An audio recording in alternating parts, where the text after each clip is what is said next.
administration, faculty, families, and members of the class of 2012, thank you for this opportunity to speak. Today, I want to tell you a story about the community at Duxbury High School. For 3 years at Duxbury High School, I did all of my homework. I studied hard for tests, I took AP courses in the SATs, I practiced my viola. I did everything I was supposed to do. I was conscientious and hardworking. But senior year, everything changed. I was no longer Christine Doherty, the nerd. I was Christine Doherty, Rosie Doherty's sister. I began to see Duxbury High School in a whole new light. I was nervous about Rosie coming to high school because everyone that knows me knows that's my nature. I tried to pretend that I wasn't nervous, but I was. Would people accept her? Would her teachers like her? Would my friends be nice to her? Could she participate in all of the activities like everyone else? I discovered that I really didn't need to worry. In the fall, Rosie joined the cross-country team with me. The cross-country team did more than accept Rosie. They embraced her, and she brought the whole team closer together. Whenever someone was having a bad day, Rosie would give them one of her famous Rosie hugs, which would make everything all right. Her honest humor brought the whole team to tears on many occasions. Whenever she was not at practice, we felt her absence.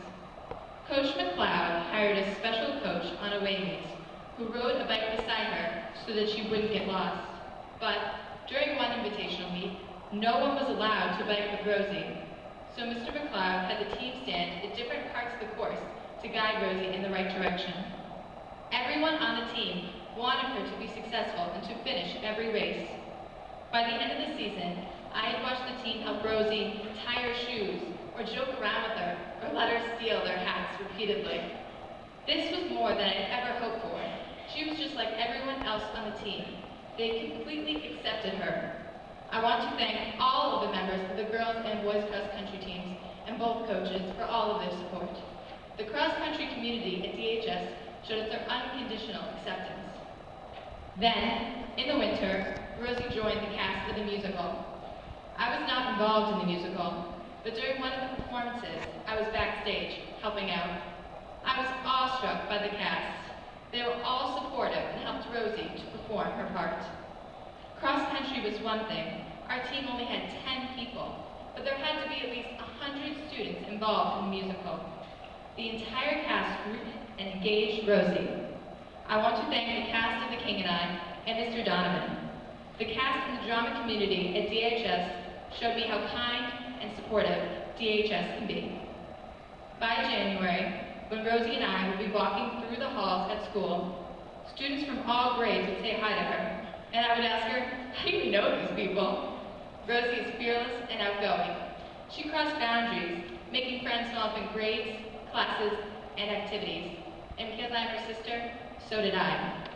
People would come up to me and ask if I was Rosie's sister. I told Rosie that she was making me famous. Recently, Rosie, her friend Zoe, and I visited 50 businesses in Duxbury, asking for donations for the Best Buddies annual talent show. We were overwhelmed by the generosity of the community. We received enough donations to make 10 large gift baskets. I realized then that it is not just the school, but the whole community of Duxbury that is dedicated to making a difference. DHS supports the community, and the community supports its students. I want to thank our community for its generosity in helping high school programs thrive. My senior year, I became known as Rosie's sister, and my whole world changed. I saw the school and the community in a whole new way. Rosie brings out the best in people. I have been fortunate enough to witness it, and I am so grateful. I suddenly saw people that I've known for 3 years from a completely different perspective. Mr. Stevens was no longer just the principal of the high school, but someone who patiently answered all of Rosie's many questions. The secretaries in the office were no longer just people that I gave my excused absence notes to, but people who were always patient and kind and helped all students through their days.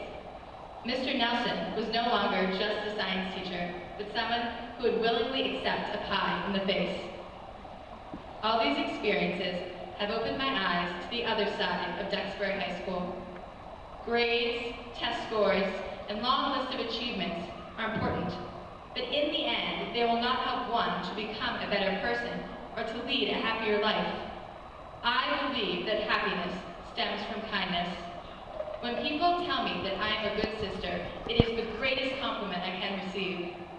I would never have made these discoveries if not for Rosie and the acceptance of our school community. Rosie has shown me a Duxbury that I will truly miss. The Duxbury that accepts and educates all students, not just those who excel academically. I know that I'll be ready for college next year, thanks to Duxbury High School and everyone that makes up its community. Duxbury High School has not only provided me with rigorous academic challenges, but has also taught me the importance of generosity, support, and acceptance. Thank you.